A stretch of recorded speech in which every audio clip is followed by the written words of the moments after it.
Hello, everyone, and welcome back to the Counterpoint podcast. I'm your host, Maurice, and today we have a very interesting topic lined up for discussion. We'll be talking about some key automotive industry trends that we are seeing, including connected cars, electric vehicles, autonomous vehicles, and ADAS.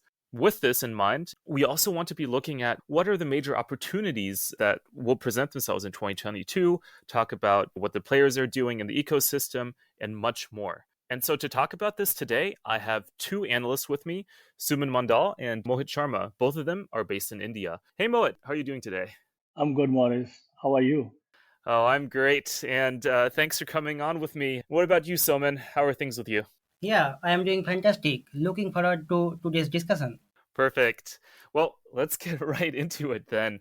So, I'm really interested in these 2022 trends that are happening, but I think for us, for the listeners, we need to rewind a little bit and kind of give a recap about what's already happened in the industry, right? So we have a baseline. So, Soman, why don't you do that and tell us a little bit about what happened in 2021, what kind of trends you're seeing, and start from there. Yeah, thanks, Maurice. This is a great question to start with today's discussion. Yeah, this was not the great year for the automotive industry. However, auto sales increased by 4% YoY in 2021 to reach 80 million units, but it could not reach the pre-pandemic level, which is around 85 to 90 million units per year. After easing lockdown, people started owning their own vehicles instead of availing public transportation. This helped this industry to witness a V-shaped recovery. But again, COVID-19 happened and it caused automotive industry to witness massive shortages of automotive and semiconductor components. So that's why the growth was not up to the mark. So if we talk about the new features, you can see that now automakers are providing lots of connected and autonomous features. These new features are trickling down to lower price point in this year.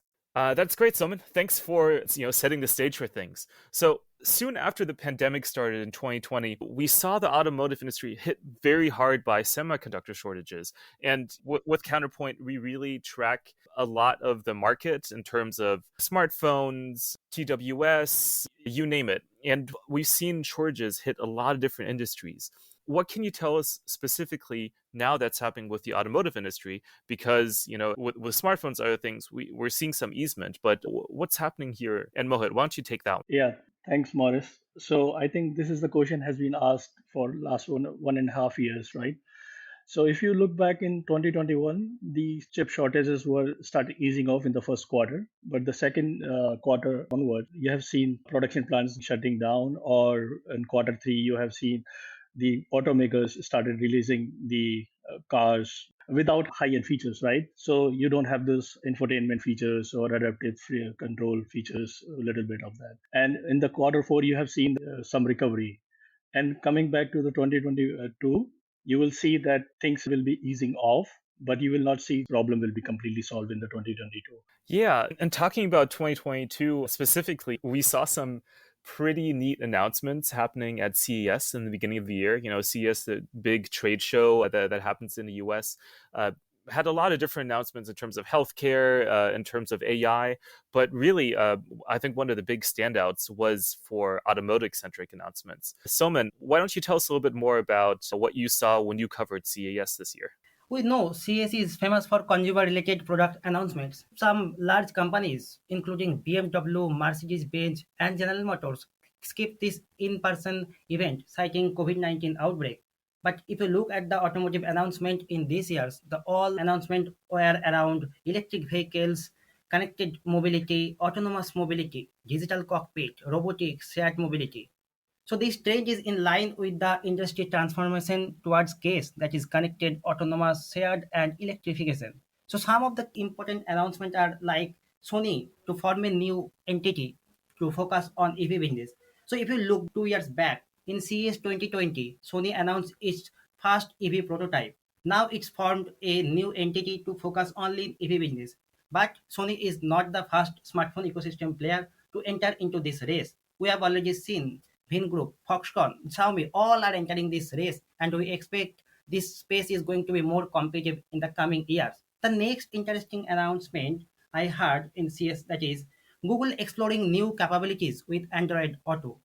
And now Google is powering more power to Android Auto than you can avail new apps in Android Auto like micro mobility, navigation, access to points, charging points, parking, etc. So moreover, Google is also supporting UWB technology to BMW cars through Google phones and Samsung Galaxy phones. So more phones will be connected in the coming times. That means Google is exploring more business opportunity through automotive services areas. And you know that metaverse is a buzz in today's world, and automotive industry is not lagging from this opportunity. So that's why Hyundai brought meta mobility in this year's CES.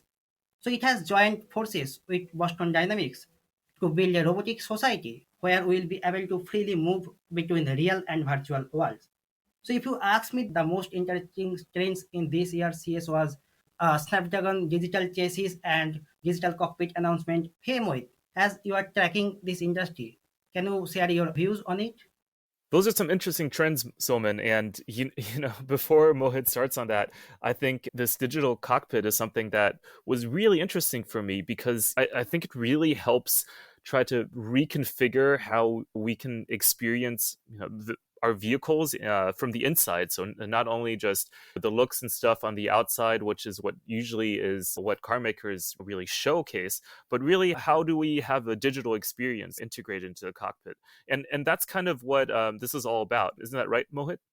Yes, Morris, you have rightly pointed out that if you look inside the car, the user experience has become one of the important features for drivers and not and also for the passengers, right?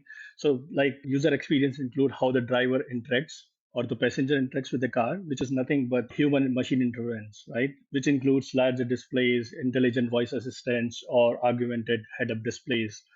And these technologies we have seen in CES 2022. For example, Panasonic has shown this AR HUD, and Viston has also launched their cockpit screen. And Crayons has launched their co-pilot with AI assistant, which has been awarded the Technological Innovation Award in CS 2020. So basically, digital cockpit aims to make your driving more safer and comfortable with the combination of all these features, which help us to just sit back and have more safety and comfortable driving. So yeah. Yeah, I can't imagine really how that looks like yet, but I'm really interested to see what develops in the future there. Well, great.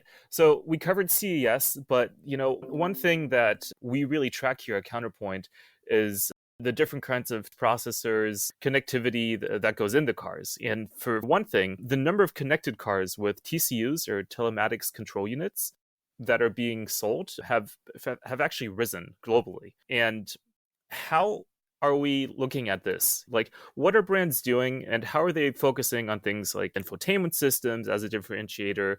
Or, these things really started off with being in high-end cars, but are they trickling down to lower price points? And is this why the number of connected cars are being sold? Or, what's your take on that? And Soman, why don't you answer that for me? If we are talking about connectivity, we have to look at the whole connected ecosystem. So starting from chipset, NAT modules, telematics, system integrators to connectivity providers. Yes, I absolutely agree with you that connected car shipment is rising and it has already crossed 36 million shipments in 2021. And we are expecting it will cross 70 million units by 2025. And 1 in 4 car will be connected with 5G. But we have not seen so much 5G adoption in automotive space because of higher ASP of TCUs and the supply shortages. So if you look at the tissue market from the global perspective, you can see that LG, Continental, Harman are the top players. But when you look at China, you can see that market is very much fragmented with local players like Bigistar, Soling, Goshanken, Clear Micro. So we can expect that these players will look for global diversification for getting more market share in the coming years. So yeah, and now I am coming to your next question that yes, infotainment will work as a differentiator, even not for the mass market, but surely for the premium market. In the age of autonomous vehicles, there will be huge demand for large OLED screens, seamless connectivity, and backseat screens also. That's why we are also seeing that automakers are now using two modules, one for seamless connectivity for infotainment, another one is for e-call. So these will be the new features coming in times, but not in the short term. I see. So, it's kind of like a more long run play here with a lot of these new technologies that are coming out. So, Mohit, now let me ask you this. I'm also curious about autonomous vehicles and like Hmm. ADAS, location ecosystems, and things like that, because Yes. there's a lot of momentum also happening there. And what's happening? Where are we with like the different levels of autonomous driving? What are you seeing? Autonomous driving is one of the hottest topic of not just automotive industry but for the tech industry because of the ecosystem hardware and software. So it's just not about the automotive industry but for the tech industry. Yeah. And coming back to the question, like for me 2021 year was one of the remarkable year for the automotive industry in terms of the autonomous technology, and I will explain you why. Because there has been a lot of traditional automakers have been formed new partnerships or acquired small startups in the same technological space, or invested in some joint ventures. So I have seen a lot of improvement, or I would say more happening in the industry. And in the last month of the 2021, we have seen Mercedes got the level 3 autonomous driving certification from the German government. So they became the official OEM to produce cars with level 3 autonomous driving. And last week only, the cruise is opening for robo taxis for the normal public. So I would say it's still a long way to go to reach the full autonomous driving level 5, because it's the transition from level 2 to level 4 is quite big, and there have been talks that some people just want to skip level 3. For example, BMW, they just don't want to, because the transition between the level 3 to level 4 or level 2 to level 3 is not so big, but the transition from level 2 is level 4 is quite huge, because in level 4 you just have to give the control and everything, and from level 2 is just you have to the hands or leave the hands for a few minutes and then have to hold back the steering again. So it's a long way to go because of the regulation and policies. But one of the areas where I'm seeing the autonomous driving is actually making progress is for the trucks and robot deliveries. And why is it need of the hour for the truck industry? Because there has been shortages of the truck drivers in US and Europe both. Europe is actually facing 400,000 shortage of truck drivers. Can you imagine that? And for US, it has been 80,000 truck drivers. So you need someone to drive those trucks, right? And this is why the autonomous driving has become very important for the truck business. So all these companies like TU Simple and Android or Aurora or Kodiak, which are the startups or recently got into the big IPOs. So they have been targeting for autonomous driving by 2023 or 2024. So I'm hoping you will get to see the autonomous driving for trucks in next coming 2 years, because the autonomous driving space for trucks is not so complicated as compared to the cars, where you have so many edge cases, and on the highway you just have to drive and you don't have so much complexity. So just to add all these points, Morris, one interesting thing I would like to talk about is location ecosystem platform. So location data has been one of the important data, because you have so much data, but if you add the location element to it, it exactly pinpoints to you what location. So this is why location data has become so much in importance in the industry, right? And we did this study of location platform ecosystem where we find out that here is leading the rankings for the last 5 years, leaving behind Google and TomTom, right? And the trends which we saw in this study, that most of the location platforms are building, analytical and visualization capabilities to offer more tools which can perform analyticals or visualizations stuff, because on the platform you can give them to make custom maps, but what about doing the analysis? That's helps to give you to do the analytical part. This is happening there and why it's happening there and things like that, and show it in a very beautiful manner on the different visualization things. And another thing is, like, with all the data location platform, they are introducing more security features, for example consent manager or doing the anonymization of the data. So this is one of the trend also we saw in our study. And lastly is the marketplace business model, where these location platform get into the partnership with the other players, and then they uh, take their data and put there on the marketplace, and where someone who is interested come to these marketplace and buy those data, and then they can share some percentage of that revenue with those players. So these are the trends which we saw in our location platform study which we did last year. Yeah, so that's it. And you're perfectly right there. And I think that brings up a really good point on autonomous driving. We generally see it as a consumer thing, but really there's a huge business use case here for B2B. Do you have any comments on what potential revenue opportunities you're seeing between, let's say, B2C or versus B2B? Yeah, so definitely talking about this truck business, right? Autonomous trucking. So you will see a lot of fleet operators or last mile delivery.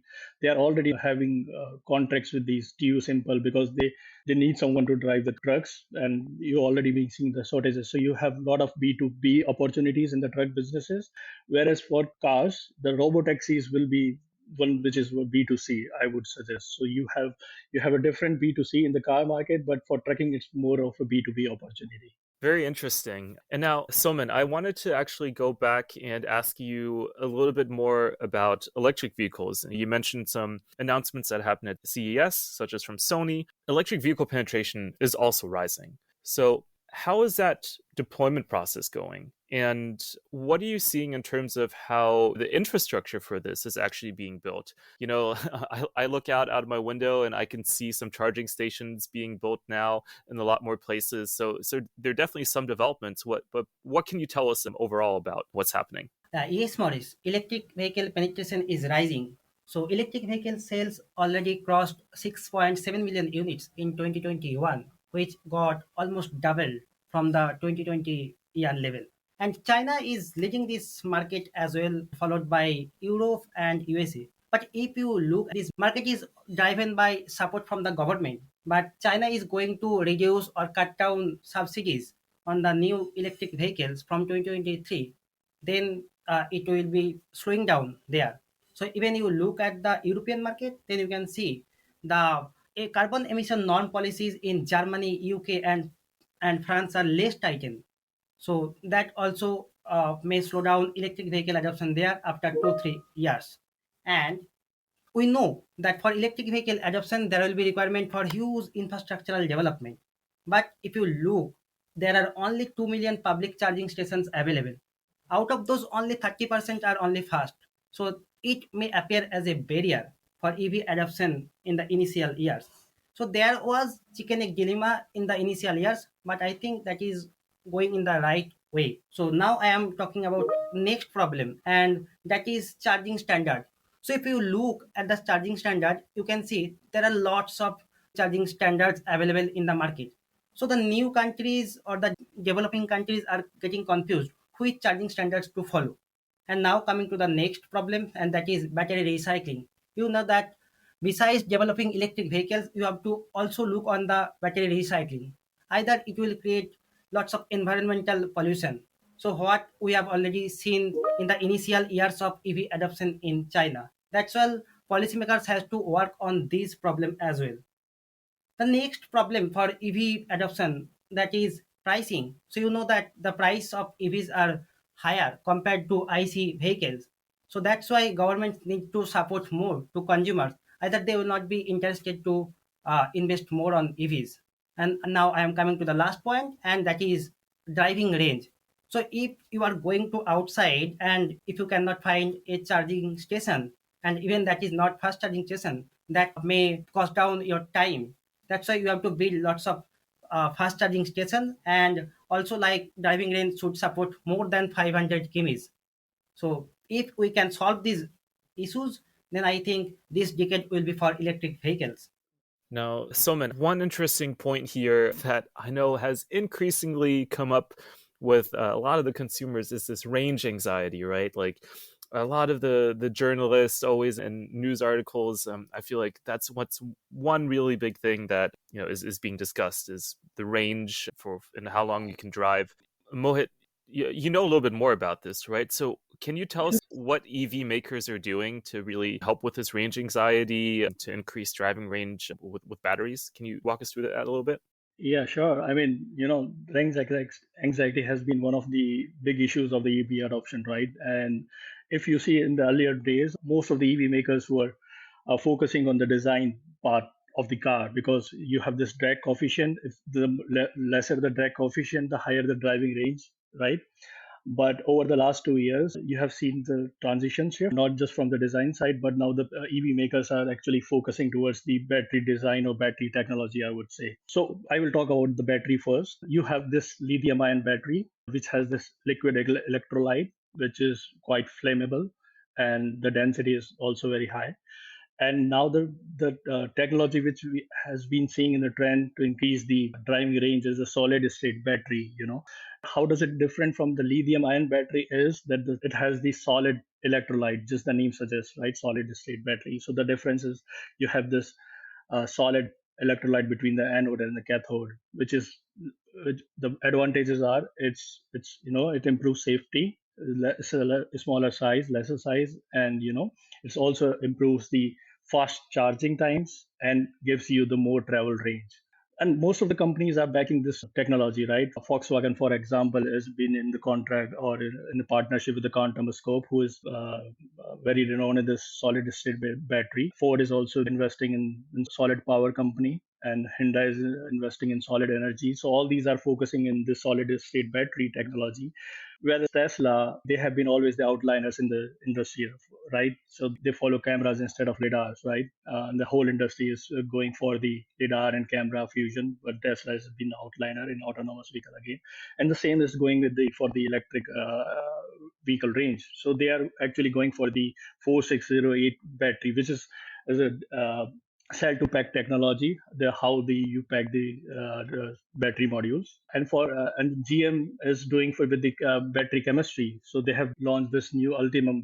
They are using nickel, cobalt, manganese, aluminum in their ultimum platform. So these are the trends we are seeing increasing the battery range. Very interesting on those trends, Mohit, and thanks for bringing a little bit more color into that.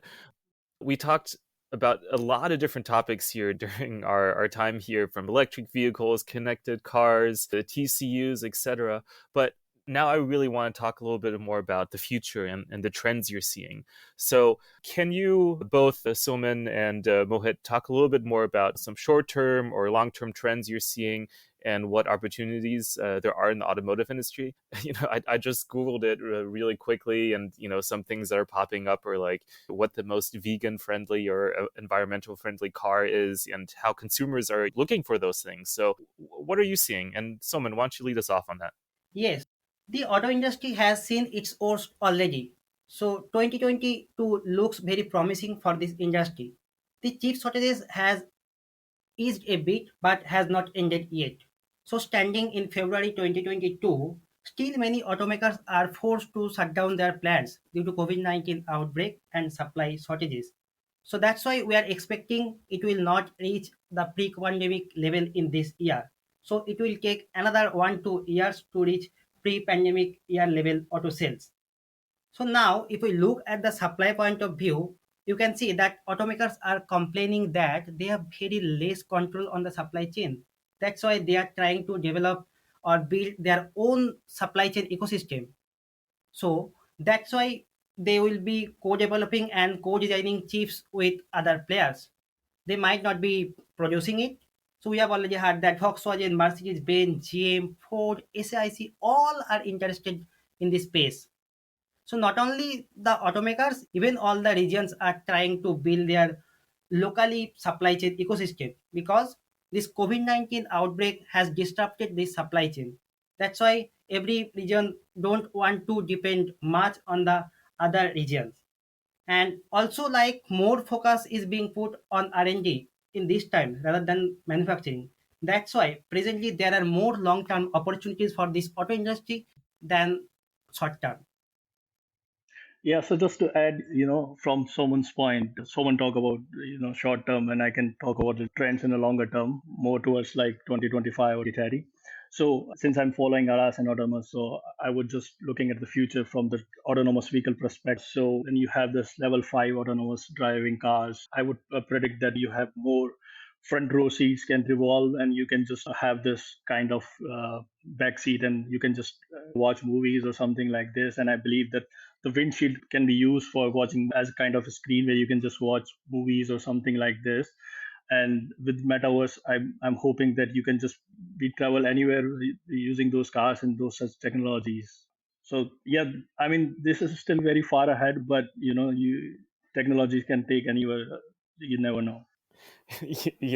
I still drive a stick shift car, so all these trends and all these new innovations that are happening in cars, it's going to be a shock for me, and maybe even a lot of people, once they are going to purchase a new car and have all these innovations in. So it's going to be really interesting to see, I think, how consumers adopt to these things and respond to them. So really great to see what's going to happen in the future. Yeah, yeah. I mean, the transition will be very difficult, especially people who just loves driving or want to feel the sheer pressure of driving. There are some people who just love driving the car. So definitely, but for me, the younger generations who are more into technology, for them it's quite interesting things, and they just want to play games while don't want to drive in this such traffic roads or highways or something like this. They want to have experiences metaverse. So all these things will be more interesting for the younger generation, and for old generation, they are not so technical advanced, so they just want to be stick to their old school things. So that's very true. I can understand how you feel at the moment right now, hearing all these technologies. Excellent points made, and thank you both for providing that insight into some of the trends for 2022 and onwards. But I'd like to end it there. Thank you both for joining us on this. It was great, and I know we covered a lot of topics, so hopefully we can do this again in the future. Thanks both Yeah. for joining. Thank you, Morris. All right. And great. As always, you can follow us on Apple Podcasts, Spotify, TuneIn, Google Podcasts, and we'll have this up on our website, counterpointresearch.com. Feel free to have a look. And until next time, take care, everyone.